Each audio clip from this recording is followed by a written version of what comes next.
ஜெபிக்கலாம். அப்பா, உம்மை துதிக்கிறோம் ராஜா, உமக்கு நன்றி செலுத்துகிறோம். நீங்கள் ஒருவராய் பெரிய அதிசயங்களை செய்கிற தேவன், எங்களோடு நீங்கள் கூட இருப்பதற்காக நன்றி செலுத்துகிறோம். இந்த வேளையிலே கூட உங்களுடைய வார்த்தையை தியானிக்கிற வேளையிலே எங்களுடைய உள்ளம் கொழுந்து விட்டு எறியட்டும். அப்பா, எங்கள் ஒவ்வொருவருக்கும் தனிப்பட்ட விதத்திலே நீங்கள் எங்களோடு என்ன பேச வேண்டும் என்று இருக்கிறீரோ அதை எங்களோடு நீர் பேச வேண்டும் என்று ஜெபிக்கிறோம். ஆவியானவர் தாமே நீர் இந்த காரியங்களை, இந்த நிமிஷங்களை நீர் முழுவதுமாக பொறுப்பெடுத்து வழிநடத்தி காத்துக்கொள்ளுங்க. உடைய பிரசன்னம் மாத்திரம் எங்கள் ஒவ்வொருவரையும் எங்களுடைய இல்லங்களிலும் சூழ்ந்திருக்க வேண்டும் என்று ஜெபிக்கிறோம். எங்களை தாழ்த்தி உடைய கரத்தில் தருகிறோம். அப்பா, எல்லா துதிக்கிற மகிமையாவற்றையும் நமக்கு செலுத்துகிறோம். நேசிக்கிற இயேசுவின் மூலம் ஜெபம் கேளும் அல்ல பிதாவே. ஆமேன், ஆமேன். இன்றைய தினத்தில் நம்ம கர்த்தரோடு எப்படி நடப்பது எப்படி அப்படிங்கிற ஒரு தலைப்பில் நம்ம ஆண்டவர் சத்தியங்களை கொடுத்து தியானிக்கலாம்னு நினச்சேன். அதற்கு ஆதாரமாக நம்ம இன்றைக்கு ஏனோக்கை எடுத்துக்கலாம். ஏனோக்கு எப்படி தேவனோடு சஞ்சரித்தார், அதே போல் நம்மளும் நம்முடைய வாழ்க்கையில் கர்த்தரோடு நடந்து சஞ்சரித்து ஆசீர்வாதங்களை பெற்றுக்கொள்வோம். இப்படியாக ஒரு ஊழியக்காரர் தன்னுடைய உள்ளத்தில் இப்படி வேதத்தில் இல்லை ஒவ்வொரு ஆட்களையும் பற்றி யோசிக்கும் பொழுது, அநேக தீர்க்கதரிசிகள் வேதாந்தத்தில் இருக்கிறாங்க, ஆசாரியர்கள் இருக்காங்க, ராஜாக்கள் இருக்காங்க, ஊழியக்காரர்களாக இருக்கிறாங்க. யாரை போன்று நம்ம இருக்கணும் அப்படின்னு அவர் யோசிக்க ஆரம்பித்தாராம். அப்படி யோசிக்கும்போது அவருக்குள்ளாக வந்த ஒரு எண்ணம் தான் ஏனோக்கு அப்படிங்கிற ஒரு மனுஷன் அவருக்கு ஞாபகம் வந்ததுன்னு அவர் சொல்கிறார். ஏனோக்கு என்ற பக்தன் மேலே என்னுடைய எண்ணம் நாட்டம் கொண்டதுன்னு சொல்லி அந்த ஏனோக்கை பற்றி தான் இன்றைக்கி நம்ம தியானிக்க போயிடும். இந்த ஏனோக்கை குறித்து வேதாந்தத்தில் மூன்று இடங்களில் தான் சொல்லப்பட்டிருக்கு. மொத்தத்தில் இந்த ஏனோக்கை பற்றி பார்த்தோன்னா 8 வசனங்கள் தான் வாசிக்கிறோம். அது எங்கெங்கெல்லாம்னு சொல்லி பார்த்தோன்னா ஆதியாகமம் 5வது அதிகாரத்தில் 21 முதல் 24 வசனங்கள் வரை. அதே மாதிரி எபிரேயரில் புதிய ஏற்பாட்டில் 11வது அதிகாரம் 5வது வசனம் 6வது வசனம் மாத்திரம்தான். யூதா 1, 14, 15 ஆகிய 3 இடங்களில் தான் அவரை பற்றிய குறிப்புகள் காணப்படுது. இந்த ஏனோக்குங்கிற வார்த்தைக்கு என்ன அர்த்தம் அப்படின்னு சொல்லி பார்த்தோம்னா, பிரதிஷ்டை செய்யப்பட்டவன். ஒருவனுடைய பெயர் எப்படி இருக்கோ அப்படியே தான் அவனும் இருக்கிறான் அப்படின்னு சொல்லி வேதாந்தத்தில் 1 சாமுவேல் 25:25 நம்ம வாசிக்கிறோம். ஸோ இந்த ஏனோக்கு ஏனோக்குன்னா என்ன அர்த்தம்னா பிரதிஷ்டை செய்யப்பட்டவன். ஒவ்வொரு பெயருக்கும் வேதாந்தத்தில் ஒரு ஞான அர்த்தம் உண்டு, ஆவிக்குரிய அர்த்தங்கள் உண்டு. இந்த ஏனோக்கு பெயரில் ஒரு பிரதிஷ்டையை பார்க்குறோம். தேவனுக்கென்று அவர் ஒரு வேறு பிரிக்கப்பட்ட ஒரு பொருத்தனை செய்யப்பட்ட ஒரு மகனாக இருந்தான்னு சொல்லி பார்க்குறோம். இதில் இது இந்த மாதிரி ஒரு பிரதிஷ்டையான பரிசுத்தமுள்ள ஜீவியத்தை மேற்கொள்வது தேவனோடு நடப்பதற்கு உள்ள ஒரு ஃபஸ்ட்டு படி, முதல் படின்னு சொல்லி பார்க்கலாம். வேதாந்தத்தில் பார்த்தோம்னா பக்தியுள்ள பெற்றோர்கள் பார்த்தோன்னா தங்களுடைய பிள்ளைகளை கர்த்தருக்குன்னு பிரதிஷ்டை செய்கிறாங்க. நம்மளும் கர்த்தருடைய பாதையில் நடக்கிற வழியில் அநேக நேரத்தில் நம்ம யோசிக்கிறது உண்டு இல்லையா, நம்முடைய பிள்ளைங்களும் கர்த்தருடைய பிள்ளைங்களாக இருக்கணும் ஆண்டவரே அப்படின்னு சொல்லி நம்ம யோசிக்கிறோம். இது வேதாந்தத்துலேயும் பக்தியுள்ள பெற்றோர்கள் தங்கள் பிள்ளைகளை கர்த்தருக்கென்று பிரதிஷ்டை செய்தார்கள்னு பார்க்குறோம். அதே மாதிரி ஆசாரியர்கள் எடுத்துக்கிட்டால் ஆசாரியத்துவ ஊழியத்திற்கென்று தங்களுடைய பிள்ளைகளை பிரதிஷ்டை செய்கிறாங்களாம். எருசலேம் தேவாலயத்தை அவங்க பிரதிஷ்டை பண்ணுறாங்க. எதுக்குன்னா கர்த்தருடைய மகிமைக்கென்று அந்த ஆலயம் பிரதிஷ்டை செய்யப்பட்டதுன்னு 1 ராஜாக்கள் 8:63 பார்க்குறோம். இந்த ஏனோக்குங்கிற வார்த்தையை 2 நம்ம பிரித்தோம்னா, நோக்கு தேவனையே நோக்கி பார்க்கிறவர் அப்படிங்கிற ஒரு அர்த்தத்தை நம்ம பார்க்குறோம். கர்த்தரும் கூட நம்மளை என்ன சொல்கிறாரு, என்னையே நோக்கி பாரு அப்படின்னு சொல்லி ஆண்டவர் நம்ம விரும்புகிற தேவனாக இருக்கிறார். அதற்கு ஆதாரமாக வசனம் பார்த்தோம்னா ஏசாயா 45:22 பூமியின் எல்லை எங்கும் உள்ளவர்களே என்னை நோக்கி பாருங்கள், அப்பொழுது ரட்சிக்கப்படுவீர்கள் அப்படின்னு சொல்லி பார்க்குறோம். இன்னொரு வேதாகம வசனத்தில் பார்த்தோம்னா, அவர்கள் அவரை நோக்கி பார்த்து பிரகாசம் அடைந்தார்கள், அவர்கள் முகங்கள் வெட்கப்படவில்லை அப்படின்னு சொல்லி பார்க்கணும். இதே வேதாந்தத்தில் இன்னொரு இடத்துல அவன் அதை நோக்கி பார்த்தால் பிழைப்பான் அப்படின்னு சொல்லி என்னாகும் 21:8 பார்க்குறோம். ஆனால் இன்றைக்கு கூட நம்ம அநேகர் சிருஷ்டிகர்த்தாவாகிய ஆண்டவரை நம்ம நோக்கி பார்க்கதே கிடையாது. அந்த ரட்சிப்பை கொண்டு வருகிற அந்த கல்வாரி சிலுவையை நம்ம நோக்கி பார்க்கதே கிடையாது. ஏன்?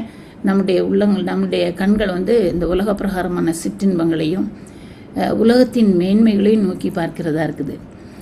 இந்த வேதாந்தத்தில் ஒரு வசனம் சொல்லப்பட்டிருக்குது, 2 கொரிந்தியர் 4:4, கர்த்தரை நோக்கி பார்க்கக்கூடாதபடிக்கு பிரபஞ்சத்தின் தேவனானவர் அவர்களுடைய கண்களை, அவர்களுடைய மனதை குருடாக்கினான்னு சொல்லி வேதவசனத்தில் பார்க்குறோம்.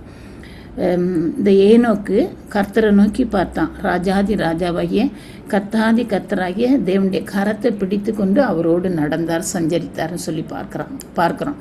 இந்த ஏனோக்கை ஒவ்வொரு இதாக நம்ம ஒவ்வொரு தலைப்பில் நம்ம பார்க்கலாம் அவருடைய குணாதிசயங்களை. முதலாவது நம்ம பார்த்தோன்னா தேவனோடு நடந்த ஏனோக்கு. ஆதியாகமம் 5:22 ஏனோக்கு 300 வருடம் தேவனோடே சஞ்சரித்து கொண்டிருந்தார்னு சொல்லி போடப்பட்டிருக்கும்.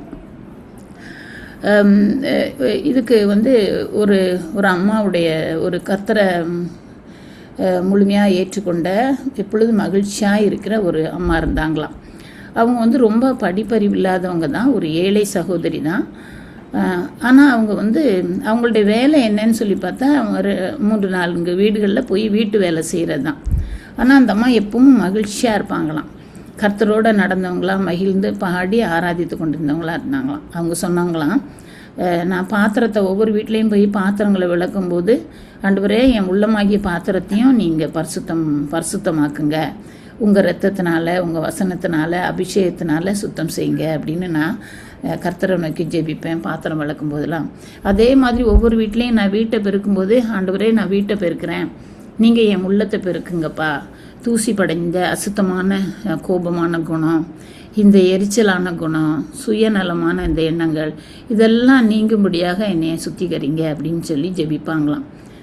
அந்த வீட்டில் அந்த பானையில் அரிசி போடும் பொழுது அது அந்த பொங்கி அது வரும் இல்லையா, அதே போல் என் உள்ளமும் உங்களுடைய அன்பினால் நிரம்பி இருக்கணும்ப்பா, உண்மை துதிக்கிற துதியினால் நிரம்பணும் அப்படின்னு சொல்லி ஜெபிப்பாங்களாம்.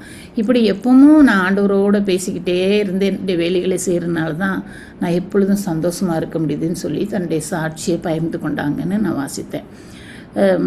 அதே மாதிரி 2 ஃப்ரெண்ட்ஸ் இருக்காங்க, ரொம்ப திக்கான 2 ஃப்ரெண்ட்ஸ் இருந்தாங்கன்னா அவங்க 2 பேரும் சேர்ந்து அவங்க பேசுகிறது எப்பொழுதுமே அந்த நேரம் அவங்களுக்கு ரொம்ப சந்தோஷமான ஒரு நேரமாக தான் இருக்கும் இல்லையா. அதே மாதிரி இந்த ஏனோக்கு பார்த்திங்கன்னா கரம் பிடித்த ஒரு ஏனோக்காம். 300 வருடங்கள் கர்த்தரோடு கரம் பிடிச்சு அவருடைய கரத்தை பிடிச்சு நடந்த ஒரு தேவனுடைய மனுஷனாக இருந்தார்னு சொல்லி பார்க்குறோம். அதைத்தான் தமிழ் வேதாந்தத்தில் சஞ்சரித்து கொண்டிருந்தார், தேவனோடு சஞ்சரித்து கொண்டிருந்தார்னு சொல்லி போட்டிருக்கோம். ஆனால் ஆங்கில வேதாந்தத்தில் நம்ம வாசிக்கும் போது ஈனோக் வாக் வித் காட் என்று சொல்லப்பட்டிருக்குது. தேவனோடு நடந்து சென்றார்னு சொல்லி நம்ம பார்க்குறோம். ஏனோக்கு தேவனோடு நடந்து சென்றார்னு. இதே மாதிரி வேதத்தில் நிறைய பேர் நோவா கர்த்தரோட நடந்து வந்தார். இப்போ லேவியரை குறித்தும் ஒரு இடத்துல சொல்லப்பட்டிருக்கு, மல்கியா 2:6 லேவியரை குறித்து கர்த்தர் சாட்சி கொடுத்து அவன் என்னோடே சமாதானமும் யதார்த்தமுமாய் சஞ்சரித்து அநேகரை அக்கிரமத்தினின்று திருப்பினான் என்று மல்கியால சொல்லப்பட்டிருக்கு. ஆபிரகாமத்தை எடுத்துக்கிட்டோம்னா ஆபிரகாம் தேவனோடு நடந்து சென்றவன் சொல்லி பார்க்குறோம். தேவனோடு நடந்து சென்றான், கர்த்தருடைய சிநேகிதன்னு சொல்லப்பட்டிருக்கிறத நம்ம பார்க்குறோம். மோசேயும் பார்க்கும் பொழுது மோசேயும் அதே மாதிரியை பின்பற்றி கர்த்தரோடு நடந்து சென்றனால முகமுகமாய் அவரை பார்த்து பேசினான்னு சொல்லி நம்ம பார்க்குறோம். இப்படி பரிசுத்தமான தேவனோடு நம்ம நடந்து செல்ல வேண்டும்னா ஒரு சில காரியங்களை நம்ம கடைபிடிக்க வேண்டியவங்களாக இருக்கிறோம். முதலாவது, நம்முடைய பாவங்களை நம்மளை விட்டு அகற்றிவிட, நம்முடைய பாவங்கள் தான் எப்போதும் ஆண்டவரோடு நம்ம ரொம்ப நெருங்கி சேர்வதற்கு தடையாக இருக்குதுன்னு சொல்லி நம்ம பார்க்குறோம். இதற்கு கூட வேதாந்தத்தில் நிறையா வசனங்கள் இருக்கிறத நம்ம பார்க்குறோம் இல்லையா. அவர் தீமையை பார்க்கக்கூடாத சுத்த கண்ணர், அவர் பரிசுத்தர். உங்களுடைய அக்கிரமங்கள் தான் நம்முடைய அக்கிரமங்கள் தான் நம்ம தேவனுக்கு நடுவாக ஒரு பிரிவினை உண்டாக்குறதா இருக்குது அப்படின்னு சொல்லி வேதாந்தத்தில் பார்க்குறோம்.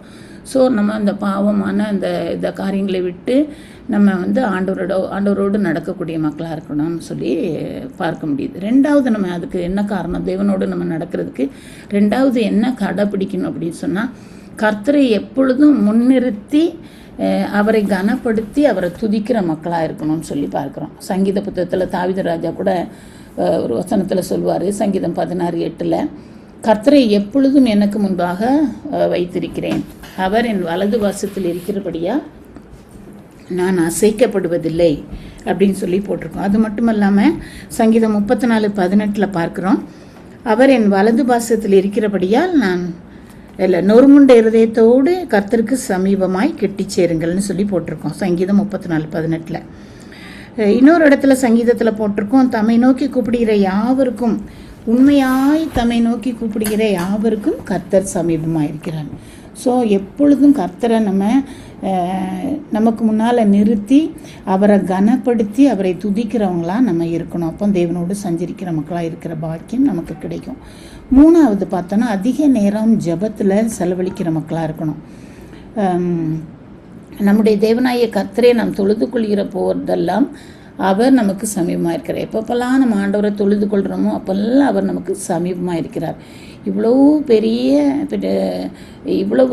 தேவனை இவ்வளவு சமீபமாய் பெற்றிருக்கிற வேறே பெரிய ஜாதி எதுன்னு அந்த வேதாமத்தில் அந்த வசனத்தில் இதில் போட்டிருக்கோம், உபாகமத்தில். ஸோ இந்த கிருபை நம்மளுக்கு தான் கிடைச்சிருக்கு இல்லையா? நம்ம ஆண்டவரோடு எப்பொழுதும் அதிக நேரத்தை ஆண்டவரிடத்தில் சமூகத்தில் ஜெபிக்கிறவங்களா இருக்கணும். 4வது கிறிஸ்துவுக்குள்ளே எப்பொழுதும் நிலைத்திருக்கிற மக்களாக இருக்கணும். ஒரு நிமிஷம் கூட அவரை பிரிந்து வாழாமல் அவருடைய பிரசன்னத்தில் எப்பவும் இருக்கிற மக்களாக இருக்கணும். அதுக்கு தான் வசனத்தில் ஒரு இடத்துல சொல்லப்பட்டிருக்கோம், ஒருவன் என்னிலும் நான் அவனிலும் நிலைத்திருந்தால் அவன் மிகுந்த கனிகளை கொடுப்பான். இதுதான் நம்ம தொடக்கத்திலே சொன்ன அந்த லேடி, அவங்க எப்போதும் என்ன ஒரு காரியத்தை செய்தாலும் ஆண்டவர்கிட்ட ஜெபிச்சுக்கிட்டே இருந்தாங்கன்னு சொல்லி.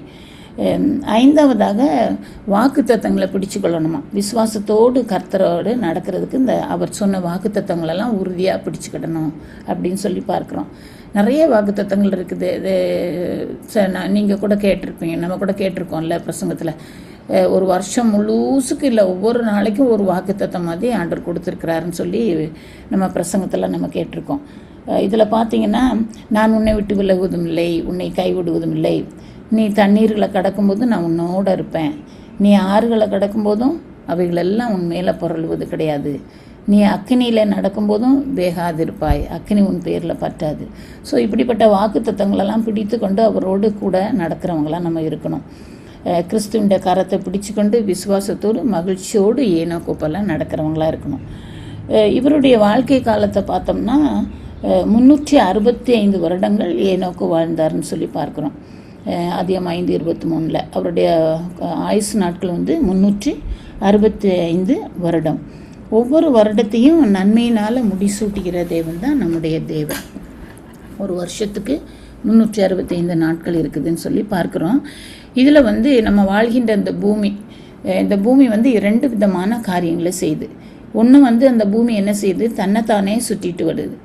2வது அந்த பூமி தன்னையும் சுற்றிக்கிட்டு சூரியனையும் சுற்றி வருதுன்னு பார்க்குறோம். இது எல்லாருக்கும் தெரிஞ்சதுதான் இல்லையா? பூமி தன்னைத்தானே ஒரு முறை சுற்றி வர்றதுக்கு ஒரு நாள் ஆகுதான். அதே மாதிரி அது தன்னைத்தானே சுற்றிட்டு பூமியும் சுற்றி சூரியனையும் சுற்றி வர்றதுக்கு 365 நாட்கள் ஆகுதுன்னு சொல்லி பார்க்குறோம். இதில் நம்முடைய வாழ்க்கையில் கூட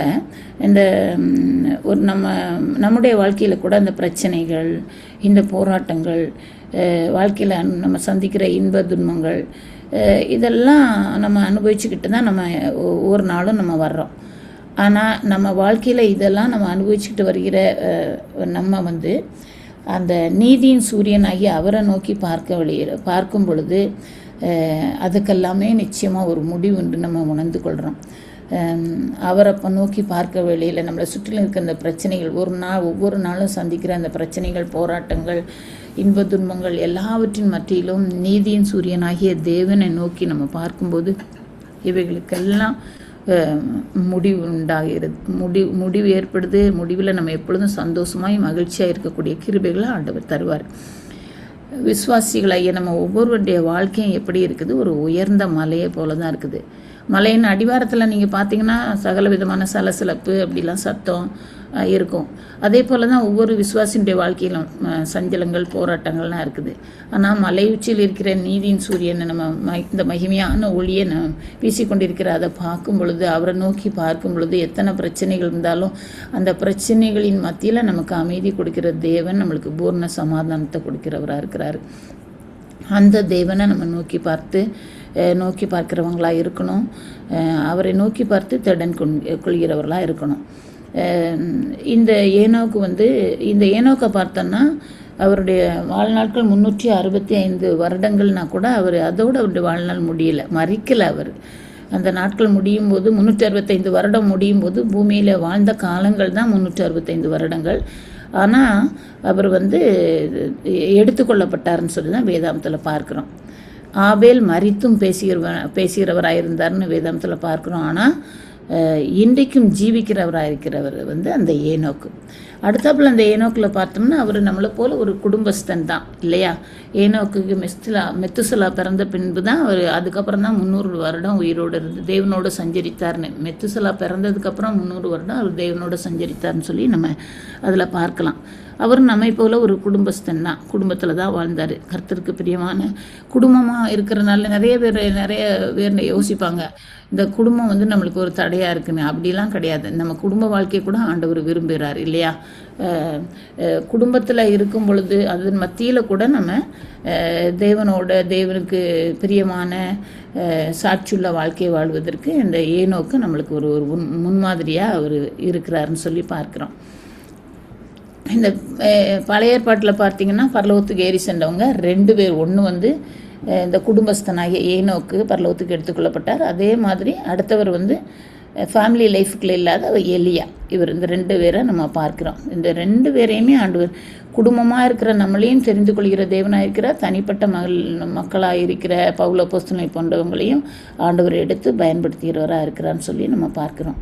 ஸோ இந்த சத்தியத்தை நம்ம ஒரு நாளுமே என்ன செய்யக்கூடாது, மறக்கக்கூடாது. குடும்பமும் கூட நம்ம கர்த்தரால் ஏற்படுத்தப்பட்டது தான் அந்த குடும்ப வாழ்க்கை. நமக்கு தேவ பக்தி உள்ள சந்ததியை பெற்றுக்கொள்வதற்கு தான் ஆண்டவர் என்ன செய்கிறாரு, இப்படிப்பட்ட ஒரு குடும்ப வாழ்க்கையை அனுமதித்திருக்கிறார். ஏனோக்கு குடும்பத்தோடு வாழ்ந்தது மாத்திரம் இல்லாமல் சமுதாயத்திலும் அவர் மற்றவங்களோட சஞ்சரிக்கிறவராக தான் இருந்தார் அப்படின்னு சொல்லி நம்ம பார்க்குறோம்.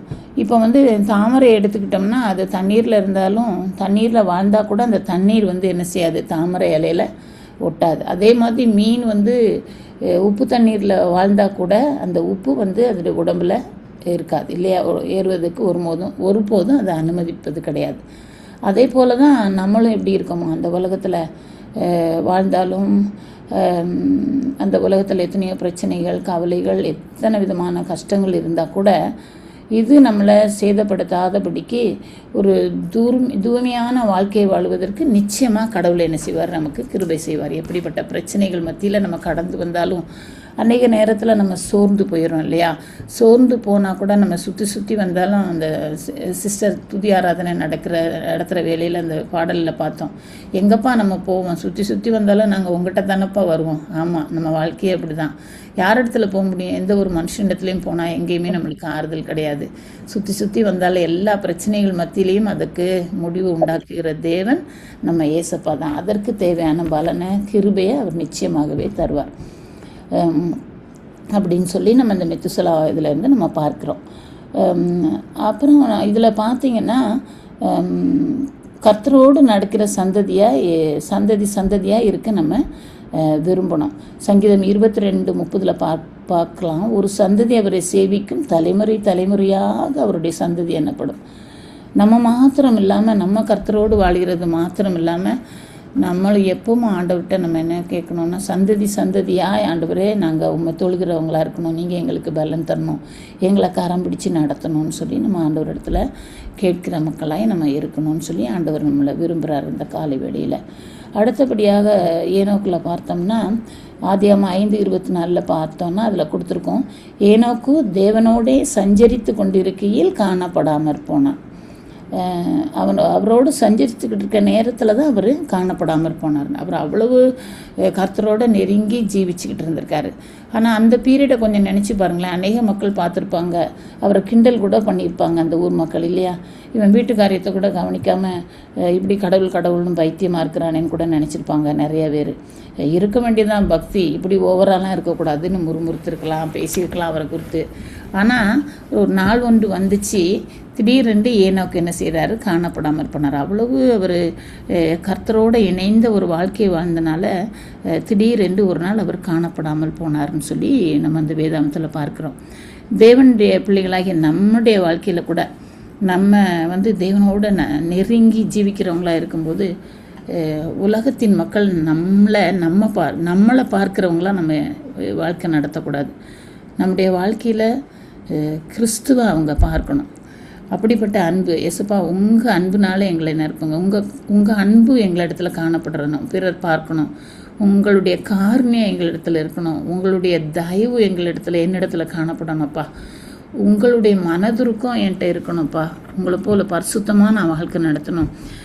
இப்படிப்பட்ட ஒரு ஆத்தும தாகம் இருக்கணும் அப்படின்னு இதிலெல்லாம் நாங்கள் பழகி பெருகணும். ஆண்டவரே, நீங்கள் எங்களுக்கு உதவி செய்யுங்கன்னு நம்ம கேட்கணும். அப்படி கேட்டு ஆண்டவரோடு நெருங்கி ஏனோக்கை போல, தேவனோடு சஞ்சரித்து கொண்டிருந்த ஏனோக்கை போல, திடீர்னு அவர் காணப்படாமல் போனது போல நம்மளும் ஆண்டவரோடு சஞ்சரி பரிசுத்தமான வாழ்க்கை வாழ்கிற வேளையில இமை பொழுதுல நம்ம எக்காலம் துணிக்கும் போது என்ன செய்வோம்? இமை பொழுதுல நம்ம காணப்படாமல் போவோம் அவருடைய 2ஆம் வருகையில். அப்படிப்பட்ட பாக்கியம் கிடைக்க நம்ம அதற்கு பாத்திரவான்களாக இருக்கணும்னு சொல்லி நம்ம வாஞ்சிக்கலாம். வேதம் நம்மளை எச்சரிக்கிறது. உங்கள் ஆண்டவர் இன்ன நாளிகையிலே வருவார் என்று நீங்கள் அறியாதிருக்கிறபடியால் விழித்திருங்கள். நீங்கள் நினையாத நாளிகையிலே மனுஷகுமாரன் வருவார், அதனால் நீங்களும் ஆயத்தமாயிருங்கள்.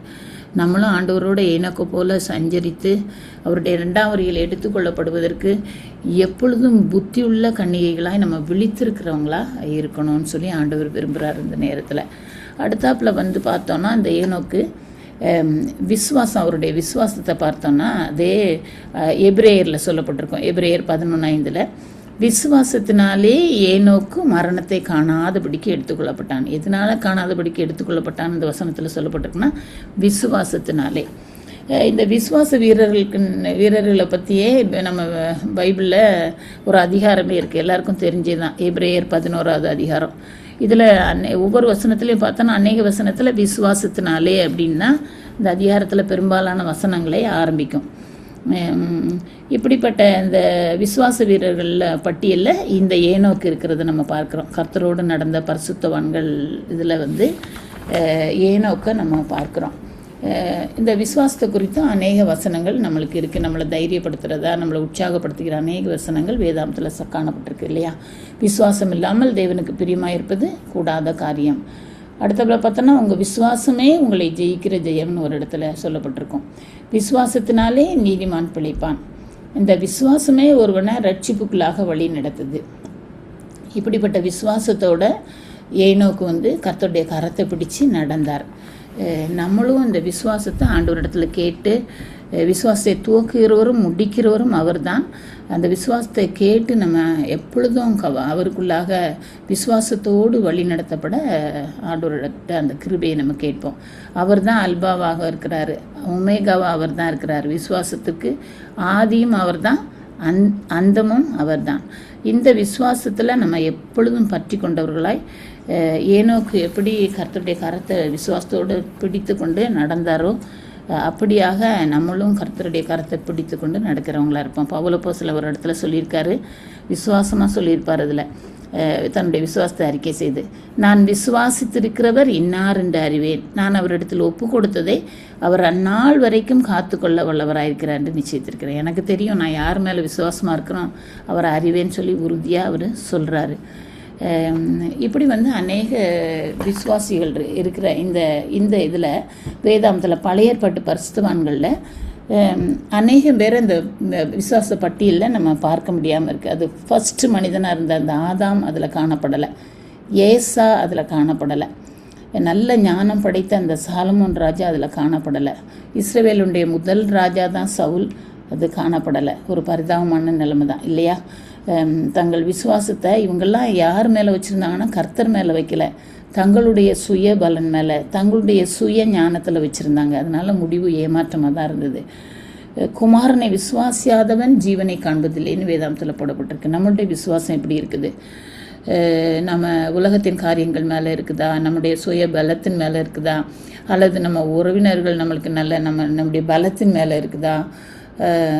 அப்படிலாம் இருந்ததுன்னா அது ஒரு ஏமாற்றமான ஒரு முடிவாக காணப்படும். அப்படி இல்லாமல் ஏனோக்கை போல் நம்மளுடைய விசுவாசத்தை யார் பேரில் வச்சுருக்கணும்? கர்த்தர் பேரில் வைத்திருக்கிற மக்களாக இருந்து வாழ்நாள் எல்லாம் விசுவாசத்தோடு தேவனோடு ஏனோக்கு நடந்தது போல் நம்மளும் நடந்து அந்த பரலோக ராஜ்யத்தை சுதந்திரித்து கொள்கிறவர்களாக இருக்கணும்னு ஆண்டவர் இந்த வேளையில் நம்மளை விரும்புகிறார். அடுத்தாப்பில் பார்த்தோன்னா அந்த ஏனோக்கில் அதே எபிரேயர் 11:5 பார்த்தோன்னா ஏனோக்கும் இல்லை பார்த்தோம்னா நற்சாட்சி பெற்ற ஏனோக்குன்னு பார்க்குறோம்.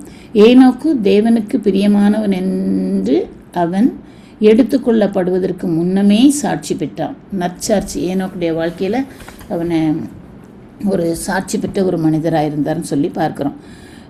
ஏனோக்கை குறித்து சாட்சி கொடுத்தவரே கர்த்தர் தான், மனிதன் அல்ல. சாதாரணமாக உலக பிரகாரமாக ஒரு ஐஸ்வர்யமான செல்வந்தர்களை புகழ்ந்து பாடுறதுக்கு நிறையா பொய் நாவுகள் இருக்கலாம். இல்லை அவங்க இருக்குதோ இல்லையோ அவங்ககிட்ட அந்த குவாலிட்டி, ஆனால் புகழ்ந்து பேசுவாங்க. செல்வந்தராக இருந்தால் புகழ்ந்து பாடுறதுக்கு புலவர் கூட்டங்களும் இருப்பாங்க இல்லையா. ஆனால் இந்த ஏனோக்கை குறித்து சாட்சி கொடுத்தவர் கர்த்தர் தான். இப்போ நம்ம இந்த உலக பிரகாரமான இந்த வாழ்க்கையில் ஒரு ஹஸ்பண்ட் அண்ட் ஒய்ஃபுக்குள்ளே ஒரு கணவனுடைய உள்ளத்தில் ஓடுற எல்லா நினைவுகளையும், யோசனைகள், சிந்தனைகளையும் அறியக்கூடிய ஒரு மனசு ஒரு மனைவிக்கு இருந்ததுன்னா நிச்சயமாக அந்த மனைவி என்ன செய்ய மாட்டான், அந்த கணவனை நேசிக்க மாட்டான். அதே மாதிரி தான் ஒரு கணவன் ஒரு மனைவிக்குள்ளே இருக்கிற எல்லா நினைவுகளையும், அந்த மனைவி மனதுக்குள்ளே நினைக்கிற எல்லா யோசனைகளையும் அறிந்து கொள்ளக்கூடிய ஒரு இது அந்த கணவனுக்கு இருந்தால் நிச்சயமாக அந்த கணவனும் அந்த மனைவியை நேசிக்கக்கூடிய சூழ்நிலை இருக்கவே இருக்காது இல்லையா. ஆனால் இந்த நினைவுகளையும், இந்த சிந்தனைகளையும், எண்ணங்களையும் ஆராய்ந்து அறிகிற தேவன் நம்ம கூட இருக்கிறாரு.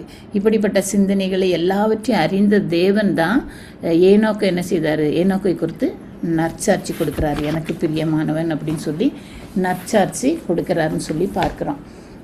கர்த்தரிடத்துலேருந்து நற்சாட்சி பெற்றவர்கள் ஒரு சிலர் தான். இதில் பார்த்திங்கன்னா மோசையை குறித்து ஆண்டவர் சொல்லியிருப்பார், என் வீட்டில் எங்கும் உண்மையுள்ளவன்னு. தாவீதை குறித்து சொல்லியிருப்பார் ஆண்டவர், என் இருதயத்துக்கு ஏற்றவனாக கண்டேன்னு. நாத்தான் வேலை குறித்து ஆண்டவர் சொல்லியிருப்பார், ஏசப்பா சொல்லியிருப்பாங்க, இதோ கபடற்ற உத்தம இஸ்ரவேலன்னு. யோபுவை குறித்து சொல்லியிருக்கிறாரு, உத்தமனும் சன்மார்க்கனும் தேவனுக்கு பயந்து பொல்லாப்புக்கு விலகிறவனுமாகி அவனை போல பூமியில் ஒருவனும் இல்லைன்னு சொல்லி ஆண்டவர் சொல்லியிருக்காரு. அதே மாதிரி தானியேலை பிரியமான புருஷனாகிய தானியேலே அப்படின்னு சாட்சி கொடுக்குறாரு. தானியேல் 10:11 பார்க்குறோம். யோவான் ஸ்நானகனை குறித்து இஸ்ரேலுக்குள்ளே பிறந்தவர்களுக்குள்ளே யோவானை போல பெரிய தீர்க்கதரிசி ஒருவனும் இல்லைன்னு. இப்படி எல்லா சாட்சிகளிலும் மேன்மையான சாட்சி என்னென்னா தேவனுக்கு பிரியமானவன் அப்படிங்கிற ஒரு சாட்சி தான். அதனால தான் தாவீது ராஜா தாகத்தோடு அவர் என்ன சொல்கிறாருன்னா, சங்கீதம் 143:10 உமக்கு பிரியமானதை செய்ய எனக்கு போதி தரலும். நம்ம ஆண்டவர்கிட்ட கேட்கலாம். ஒவ்வொருத்தரையும் குறித்து ஆண்டவர் ஒவ்வொரு விதமான சாட்சி சொல்லியிருக்காரு. எல்லாத்துலேயும் சிறந்த சாட்சி கர்த்தருக்கு பிரியமானவள் அப்படின்னு பெயர் எடுக்கிறது தான். ஸோ நம்மளும் தாவீது ராஜாவை போல், ஆண்டவரே உங்களுக்கு பிரியமானதை செய்ய எங்களுக்கு போதிங்க அப்படின்னு சொல்லி ஆண்டவர்கிட்ட நம்ம கேட்கலாம். நம்முடைய ஒவ்வொரு செயலும் தேவனுடைய சமூகத்தில் சீர்தூக்கி பார்க்கும்போது இந்த செயலில் நம்ம எந்த ஒரு காரியங்களை செய்தாலும், நான் இந்த காரியத்தை செய்தேன், இது தேவனுக்கு பிரியமா, இந்த வீட்டுக்கு இந்த இடத்துக்கு நான் போகிறேன், இது தேவனுக்கு பிரியமா இருக்குமா அப்படிங்கிறத நம்மளை நாமே சீர்தூக்கி பார்த்து எல்லா விதத்திலும் நம்ம செய்கிற எல்லா காரியங்களிலும் கர்த்தரை துக்கப்படுத்தாமல் அவரை பிரியப்படுத்துகிறவர்களாக இருந்து நம்ம ஏனோக்கு போல நம்ம ஒரு பரிசுத்தமான வாழ்க்கை, தேவனோடு சஞ்சரிக்கிற வாழ்க்கையை வாழலாம். அடுத்தபடியாக இந்த ஏனோக்கை பற்றி பார்த்தோம்னா, ஏனோக்கும் ஒரு தீர்க்கதரிசி தான் வேதாந்தத்தில் சொல்லப்பட்டிருக்கு. யூதா 1:15 ஆயிரமான தமது பரிசுத்தவான்களோடு கூட கர்த்தர் வருகிறார் என்று ஏனோக்கு முன்னறிவித்தாராம். ஏனோக்கு ஒரு தீர்க்கதரிசி தான். தைரியமாக ஜனங்களை எச்சரிக்கிற ஒரு திடமான தீர்க்கதரிசியாக இருந்தார்னு சொல்லி இந்த வசனத்தில் நம்ம பார்க்குறோம். கிறிஸ்துவனுடைய வருகை குறித்து முதலாவது சொன்ன உலகத்துக்கு அறிவித்த தீர்க்கதரிசியும் இவர் தானா. ஆமோஸ் 3:7 கர்த்தராகிய ஆண்டவர் தீர்க்கதரிசியாகிய தம்முடைய ஊழியக்காரருக்கு தமது ரகசியத்தை வெளிப்படுத்தாமல் ஒரு காரியத்தையும் செய்வார்னு சொல்லி கொடுத்துருக்கு. ஸோ ஆண்டவருடைய பிள்ளைகளாக இருக்கும்போது அவர் தன்னுடைய தீர்க்கதரிசிகளுக்கு, தம்முடைய பிள்ளைகளுக்கு எதையும் மறைக்கிற தேவனாய் இருக்க மாட்டார். தீர்க்கதரிசனை என்ன, அதுக்கு என்ன டெஃபினிஷன் அப்படின்னு பார்த்தோன்னா, கர்த்தருடைய வாயாக இருக்கிறோமா, பின்னால் வர்ற காரியங்களை முன்னால் அறிவிக்கிறவங்களாக இருக்கிறோமா, தூர பார்வை உடையவங்களாக இருப்பாங்களா தீர்க்கதரிசி, ஞான திருஷ்டிக்காரனா, ஆண்டவருடைய வார்த்தைகளை மனுக்குலத்துக்கு தைரியமாக அறிவிப்பவன் தான் ஒரு அறிவிப்பர் அப்படிங்கிற ஒரு அர்த்தம்னு சொல்லி தீர்க்கதரிசிக்கு பார்க்குறோம். இந்த ஏனோக்குக்கு தெரியாமலே ஏனோக்கு ஒரு தீர்க்கதரிசியாக இருக்கிறாரு. தேவனோடு சஞ்சரிக்கிற உன்னதமான ஒரு பாக்கியம் அவருக்கு கிடைச்சிச்சு. நம்மளும் தேவனோடு நடக்கிற ஒரு உன்னதமான ஒரு பாக்கியம் நமக்கு இருக்கும் பொழுது அது வந்து எப்படிப்பட்டதாக ஆக்குது, நம்மளை ஒரு ஒரு உறுதியாய் ஆண்டோடைய காரியங்களை சொல்லுகிற ஒரு மனுஷனை தீர்க்கதரிசி ஆக்குறதா இருக்குது. இப்போ அதில் ஆதியாகமம் 18:18 நம்ம பார்ப்போம். அதில் வந்து ஆண்டவரே சொல்லியிருப்பார் இல்லையா, கர்த்தரோடு நம்ம வசனங்கள் சொல்லப்பட்டிருக்கோம். கர்த்தரோடு நடப்பவர்களுக்கு கர்த்தர் தம்முடைய ரகசியத்தை சொல்லாமல் இறார். ஆபிரகாம்கிட்ட ஆண்டவர் சொல்லுதார், இந்த சோதம் குமரா அழிக்கும்போது நான் இதை அழிக்க போகிறத ஆபிரகாமுக்கு மறைப்பேனும் அப்படின்னு சொல்லுவார். ஆபிரகாம் கூட அந்த நேரத்தில் தேவனிடத்தில் அது அழிக்கப்படுற வேலையில் தன்னுடைய விண்ணப்பத்தை வைக்கிற அந்த இதை நம்ம எல்லாருக்கும் அந்த காரியங்கள் தெரியும். ஸோ ஆண்டவர் வந்து தம்முடைய பிள்ளைகளுக்கு அறிவிக்கிற தேவனாய் இருக்கிறார்னு சொல்லி நம்ம பார்க்குறோம். இந்த ஏனோக்கு தீர்க்கதரிசியாக இருந்ததுனால தான் அவருக்கு நியாய தீர்ப்பை பற்றிய தெளிவான ஒரு வெளிப்பாடு இருந்தது. அவபக்தி உள்ளவர்களுக்கு கர்த்தர் நியாய தீர்ப்பு கொடுக்க வருகிறார் என்பதை ஏனோக்கின் வல்லமையான ஒரு தீர்க்க தரிசன செய்தி அதில் நம்மளுக்கு தெரியுது. ஸோ நம்மளும் எப்படி இருக்கணும், கர்த்தரோட நெருங்கி ஜீவிக்கிறவங்களா இருக்கிற வேளையில் ஆண்டவர் நமக்கும் அநேக காரியங்களை வெளிப்படுத்துகிற தேவனாய் சித்தமுள்ளவராக இருக்கிறார். அப்படிப்பட்ட ஒரு தேவனோடு சஞ்சரிக்கிற ஒரு நல்ல ஒரு பாக்கியம் கொண்ட ஜனமாய் நம்ம இருக்கைக்கு நம்மளை ஆயத்தப்படுத்தும் தினந்தோறும். கடைசியாக என்னென்னா அதில் யூதாவில் ஏனோக்கை பற்றி சொல்லப்பட்டிருக்கிறத பார்க்கலாம். யூதா 1:14-15 அந்த வசனங்களில் என்ன சொல்லியிருக்குன்னா, அந்த 2 வசனங்கள்லேயும் ஆதாமுக்கு 7ஆம் தலைமுறையான ஏனோக்கும் இவர்களை குறித்து இதோ எல்லாருக்கும் நியாய தீர்ப்பு கொடுக்கிறதற்கும் அவர்களில் அவபக்தி உள்ளவர்கள் யாவரும் அவபக்தியாய் செய்து வந்த சகல அவபக்தியான கிரியைகளின் நிமித்தமும் தமக்கு விரோதமாய் அவபக்தி உள்ள பாவிகள் பேசின கடின வார்த்தைகள் எல்லாவற்றின் நிமித்தமும் அவர்களை கண்டிக்கிறதற்கும் 1000 தமது பரிசுத்தவான்களோடு கூட கர்த்தர் வருகிறார் என்று முன்னறிவித்தான்.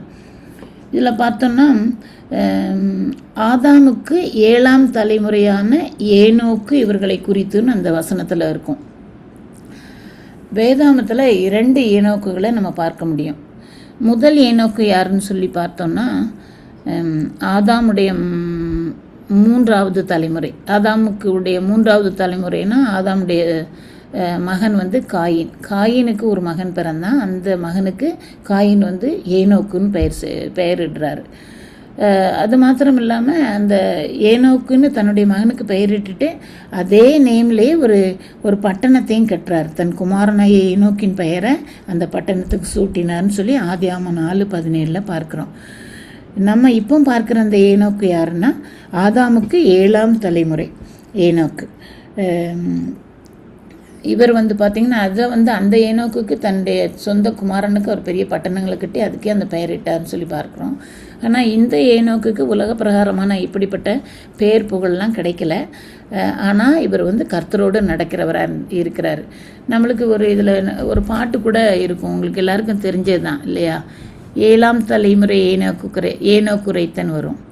7ஆம் தலைமுறை ஏனோக்குரைத்த எல்லாம் நிறைவேறும் காலம் நெருங்க இயேசு கிறிஸ்துவின் சத்தியத்தை ஏற்க மறுத்தவர் நடுங்குவார் அப்படின்னு இந்த பாட்டு எல்லாருக்கும் தெரியும். இந்த வசனத்தின் அடிப்படையில் தான் அந்த யூதா 1:14-15 இருக்குது. தேவன் வருகிறார் வேகம் இறங்கி தேவ பர்வதம் தம் பாதம் நிறுத்தி பூமிதனை நியாயம் தீர்த்திடுவார் பூலோக மக்களும் கண்டிடுவார்னு சொல்லி கொடுத்துருக்கோம். இந்த வேத வசனத்தின் அடிப்படையில் தான் அந்த பாடல் எழுதப்பட்டுச்சு. இப்போ இந்த 7ஆம் தலைமுறையான இந்த ஏனோக்குக்கு உலக பிரகாரமான பேர் புகழெல்லாம் கிடைக்காட்டா கூட அவர் கர்த்தரோடு நடக்கிற ஒரு தேவனுடைய மனுஷனாக இருந்தார். அப்படிப்பட்ட ஒரு ஆவிக்குரிய ஜீவியத்தில் ஒரு உன்னதமான அனுபவம் உள்ளவராக இருந்தார். ஆனால் அன்றைய உலகம் அவர் அதை பார்க்கலை. அன்றைய காலத்தில் அவர் அந்த அருமை வந்து அந்த பீரியடில் வாழ்ந்த அந்த மக்களுக்கு தெரிந்து கொள்ளாமல் இருக்கலாம். ஆனால் இன்றைக்கி நம்ம கிறிஸ்தவ உலகத்தில் இந்த ஏனோக்கை நம்ம வந்து உயர்த்தி பிடிக்கிறவராக இருக்கிறோம் இல்லையா. இந்த ஏனோக்குடைய வாழ்க்கையை பார்த்து நம்மளுக்கு ஒரு தேவனோடு சஞ்சரித்த மனுஷன் அப்படின்னு இன்றைக்கி வரைக்கும் இந்த கிறிஸ்தவ உலகத்தில் ஏனோக்கை நம்ம ஒரு முன்மாதிரியாக ஒரு பின்பற்றக்கூடிய ஒரு பரிசுத்தவானாக நம்ம பார்க்குறோம். நம்ம போற்றி மகிழக்கூடிய ஒரு பரிசுத்தவானா நம்ம பார்க்குறோன்னு சொல்லி பார்க்குறோம். ஒரு நாள் ஏனோக்கு தேவனோடு நடக்கும்படி தீர்மானித்தார். ஆனால் உலகம் எப்படி இருந்தது, கேலி கிண்டல்லாம் செய்ததாக கேலி கிண்டல் செய்யக்கூடிய ஒரு உலகமாக இருந்தது. ஆனால் பார்ப்பதற்கு அற்பமாக இருந்தாலும், அந்த அற்பமான ஆரம்பமாக இருந்தாலும் முடிவு சம்பூர்ணமாக இருக்கும்னு வேதத்தில் சகரியா 4:10 சொல்லப்பட்டது போல், தேவனோடு அவர் சஞ்சரித்ததுனால ஒரு மகிமையான ஒரு தேவனால் எடுத்துக்கொள்ளப்பட்ட ஒரு மனிதராக நம்ம பார்க்குறோம். அவருக்கு அப்படிப்பட்ட ஒரு மனுஷராக நம்ம பார்க்குறோம் இல்லையா. இந்த 7ஆம் தலைமுறை, இந்த 7ங்கிறதுக்கே ஒரு ஆவிக்குரிய அர்த்தம் உண்டு. நம்ம எல்லாருக்கும் தெரிஞ்சதுதான். 7ங்கிற எண் ஒரு பூரணத்தை குறிக்கிறதா இருக்குது. வெளிப்படுத்தின விசேஷத்தில் நம்ம பார்த்தோம்னா 7ங்கிற எண்ணை அடிக்கடி நம்ம வர்றதை பார்க்குறோம். 7 சபைகளை பற்றி பார்க்குறோம். 7 முத்திரைகள் சொல்லப்பட்டிருக்கோம். 7 எக்காலங்கள் சொல்லப்பட்டிருக்கோம். 7 நட்சத்திரங்களை கையில் ஏந்தினவர், 7 தூதர்கள். இப்படி அந்த பட்டியல் வெளிப்படுத்தின விசேஷத்தில் நீண்டுக்கிட்டே போகும். நிறையா 7 வர்றதை பார்க்குறோம். ஆண்டவர் கூட 6 நாட்களில் உலகத்தெல்லாம் சிருஷ்டிக்கிறாரு. 7ஆம் நாளில் ஓய்ந்திருந்தார்னு பார்க்குறோம். ஆனால் இந்த 6ஆம் நாளில் உருவாக்கப்பட்ட ஆதாமோடு 7ஆம் நாளில் என்ன செய்கிறார், அவர் மகிழ்ச்சியாக இருக்கிறாருன்னு சொல்லி அதில் நம்ம பார்க்குறோம். அவர் 7ஆவது நாளில் ஓய்ந்திருந்தார். ஆனால் அவர் படைத்த அந்த மனுஷனுக்கு அது எத்தனாவது நாள், முதலாவது நாள் இல்லையா. தேவனோடு அவன் சஞ்சரிச்சுக்கிட்டு மகிழ்ச்சியாக இருக்கிற அந்த நாள் அந்த மனுஷனுக்கு ஆதாமுக்கு அது முதலாவது நாளாக இருந்தது. அந்த 7ஆம் நாளாக இருக்கிற அவனுக்கு அந்த ஆதாமுக்கு முதல் நாளாக இருந்த அந்த 7ஆம் நாள் எந்த ஒரு போராட்டமும் இல்லாத கர்த்தருடைய அன்போடு இணைக்கப்பட்ட கர்த்தரோடு இருக்கிற ஒரு அருமையான ஒரு நாளாக இருக்கிறது நம்ம பார்க்குறோம். ஆனால் இன்னொரு காரியமும் நம்ம இதில் பார்க்க முடியுது. இந்த 6 தலைமுறைகள், 7ஆம் தலைமுறை தான் ஏனோக்கு இல்லையா. ஆனால் இந்த முதல் ஆதாமுக்கு அப்புறம் அப்படி அந்த சந்ததியை பார்த்தோன்னா 6 தலைமுறைகளில் மனுஷன் தன்னுடைய பாவ வழிகளில் தான் சென்றான். அதனால் கர்த்தர் அவருடைய அந்த மனுஷனுடைய வாழ்க்கையை பார்த்து துக்கப்பட்டாருன்னு சொல்லி வேதாந்தத்தில் பார்க்குறோம். மனுஷருடைய அக்கிரமம் பூமியிலே பெருகினது அப்படின்னு சொல்லி வேதாந்தத்தில் நம்ம பார்க்குறோம் இல்லையா. அவனுடைய இருதயத்தின் நினைவுகள் தோற்றமெல்லாம் நித்தமும் பொல்லாததாக தான் இருந்துச்சு அப்படின்னு கர்த்தர் கண்டு மனஸ்தாபப்பட்டார்னு சொல்லி பார்க்குறோம். பூமியிலே மனுஷனை உண்டாக்கினதற்காகவே அவர் கர்த்தர் மனஸ்தாபப்பட்டார்னு, அது அவருடைய மனசுக்கு ரொம்ப விஸ்தனமாக இருந்ததுன்னு ஆதியாகமம் 6ஆம் அதிகாரம் 5-6 வசனங்களை பார்க்குறோம். இந்த 6 தலைமுறைகளுக்கு அப்புறம் மனுஷனோடு போராடின அந்த கர்த்தர் 7ஆம் தலைமுறையில் ஏனோக்கோடு இளைப்பாற சித்தம் கொண்டார்னு சொல்லி பார்க்குறோம். அந்த ஏனோக்கு தான் 7ஆம் தலைமுறையில் இந்த ஏனோக்கு கர்த்தரோட உலாவி மனம் மகிழ்ந்து வாழ்ந்த ஓய்ந்திருந்த ஒரு மனுஷனாக நம்ம அந்த ஏனோக்கை நம்ம பார்க்குறோம். இந்த ஏனோக்குடைய வாழ்க்கையை நம்ம பார்க்கும்போது எவ்வளோ அருமையான ஒரு வாழ்க்கை இல்லையா. அப்படிப்பட்ட ஒரு முன்மாதிரியான வாழ்க்கையை நம்மளும் கடைபிடித்து ஒரு நற்சாட்சி பெற்ற வாழ்க்கையாக நம்முடைய வாழ்க்கையும் இருந்து தேவனுக்கு பிரியமான ஒரு வாழ்க்கையை வாழ்ந்து அவரோடு நெருங்கி ஜீவிக்கிறவர்களாய் ஒவ்வொரு நிமிஷமும் அவரை விட்டு பின்வாங்காத மக்களாய் ஆண்டவருடைய பிள்ளைகளாய் நம்ம வாழவும், அந்த இன்பத்தில் நம்ம தழைத்து வாழவும். அப்படியாக ஒவ்வொரு நிமிஷமும் ஆண்டவரோடு இணைந்து வாழ்கிற வாழ்க்கையில் அந்த இன்பம் மிகவும் அருமையானதாக இருக்கும்ல. அதுக்காக 24 மணி நேரம் முட்டு போட்டு நம்ம ஜெபிக்கணும்னு இல்லை. ஆனால் அந்த 24 மணி நேரமும் நம்முடைய இருதயத்தின் உள்ளத்தின் ஆழங்கள் எப்போதும் ஆண்டவரோடு இணைந்து இருக்கும்போது எந்த பிரச்சனை, எந்த துக்கம் அல்லது எந்த பலவீனமாக இருந்தாலும், எப்படிப்பட்ட போராட்டமாக இருந்தாலும் நம்முடைய வாழ்க்கையில் அது நம்ம மேற்கொள்ளக்கூடிய ஒரு கிருபை ஆண்டவர் தருவார். அப்பாவின் சமூகம் எனக்கு போதும், அப்பா எங்களோடு இருக்காங்களே எனக்கு போதும் அப்படிங்கிற ஒரு உன்னதமான ஒரு பாக்கியம் கிடைக்கும். அப்படிப்பட்ட ஒரு பரிசுத்தமான வாழ்க்கை, கர்த்தருக்கு பிரியமான ஒரு வாழ்க்கை, அப்படிப்பட்ட ஒரு பரிசுத்தமான இருதயம் உள்ளவர்களாய் எப்பொழுதும் கடவுளுக்குள்ளே நம்ம ஊன்றி ஆழமாய் வேர்பற்றின மக்களாய் நம்ம வாழ்ந்து நம்முடைய வாழ்க்கையை பிறர் பார்க்கிற வேளையில் அவருடைய அன்பை நமக்குள்ள மக்கள் பார்க்கிறதா, அவருடைய காருண்யம் நமக்குள்ளே இருக்கிறத மக்கள் பார்க்கிறதா, அவருடைய இரக்கம் மனதுருக்கம் நமக்குள்ளே இருக்கிறத உலகத்தின் மக்கள் பார்க்கக்கூடியதா, அப்படிப்பட்ட ஒரு கிருபை ஆண்டவர் நம்மளுக்கு தந்து நம்மளை வழி நடத்த எப்போதும் தேவனோடு சஞ்சரிக்கக்கூடிய அப்படிப்பட்ட ஒரு பெரிய ஸ்லாக்கியத்தை ஆண்டவர் நமக்கு தரதுக்கு நம்ம ஜெபிக்கலாம். கர்த்தர் தாமே இந்த வேத வசனங்களை ஆசீர்வதித்து நமக்கு தருவாராக. ஆமென். ஜெபிக்கலாம். அன்புள்ள இயேசுப்பா, அப்பா பிதாவே மெய் துதிக்கிறோம் ராஜா, உமக்கு நன்றி செலுத்துகிறோம். நன்றி தகப்பனே, நல்லவரே மெய் துதிக்கிறோம் ராஜா, நன்மைகள் செய்பவரே மெய் துதிக்கிறோம் அப்பா. இன்றைய தினத்தில் நீங்கள் எங்களுக்கு கற்றுக் கொடுத்த இந்த ஏனோக்குடைய வாழ்க்கைக்காக நன்றியோடு மெய் துதிக்கிறோம் அப்பா, உமக்கு நன்றி செலுத்துகிறோம். எங்கள் ஒவ்வொருவரோடு நீங்கள் பேசியிருக்கிறீங்கப்பா, உமக்கு நன்றி செலுத்துகிறோம். நாங்களும் இப்படிப்பட்ட ஒரு பாக்கியத்தை எங்களுக்கு தாங்க ராஜா. இங்கே வந்திருக்கிற இந்த ஐக்கியத்தில் வந்திருக்கிற ஒவ்வொருவருடைய வாழ்க்கையிலும் ஒவ்வொரு விதமான பிரச்சனைகள் மத்தியில் தான் கடந்து வருகிறோம் தகப்பனே. ஆனாலும் உடைய கிருபை, உமோடு சஞ்சரிக்கக்கூடிய கிருபை எங்களுக்கு தாங்க. எங்களுக்கு நீங்கள் எங்களை கரம் பிடித்து வழி நடத்துங்கப்பா. உமோடு நாங்கள் வாழ்ந்து எல்லா பிரச்சனைகளுக்கும் ஆண்டவரே, எப்படிப்பட்ட பிரச்சனையாக இருந்தாலும் அப்பா, எப்படிப்பட்ட கவலையாக இருந்தாலும் அவைகளை மேற்கொள்ளக்கூடிய கிருபைகளை எங்களுக்கு தந்து நீங்கள் வழி நடத்தும்படியாக செபிக்கிறோம் அப்பா. இந்த ஐக்கியத்தில் இருக்கிற ஒவ்வொருவரையும் நீங்கள் அறிந்திருக்கிறீங்க சாமி. ஒவ்வொருவருடைய மன பாரங்களையும் நீங்கள் அறிந்திருக்கிறீங்கப்பா. மன வேதனைகளையும் நீங்கள் அறிந்திருக்கிறீங்கப்பா. எல்லாத்துக்கும் ஒரு முடிவு உண்டு. உடைய வேதவசனம் சொல்லுகிறது எல்லாத்துக்கும் ஒரு முடிவு உண்டுன்னு சொல்லியிருக்கீங்களேப்பா. அப்படிப்பட்ட பாக்கியத்தை எங்களுக்கு தாங்க ராஜா. எங்களை தட்டி எழுப்பி உற்சாகப்படுத்தி ஒவ்வொரு நாளும் நாங்கள் ஆவிக்குரிய வாழ்க்கையில வளர்ந்து பெருக எங்களுக்கு நீங்கள் கிருபை தாங்க. எல்லாவற்றும் உடைய கரத்தில் அர்ப்பணிக்கிறோம். துதிக்க மகிமையாவற்றும் நமக்கு செலுத்துகிறோம். நேசிக்கிற என்ப இயேசுவின் மூலம் ஜெபம் கேளும் வல்ல பிதாவே. ஆமென். ஆமென்.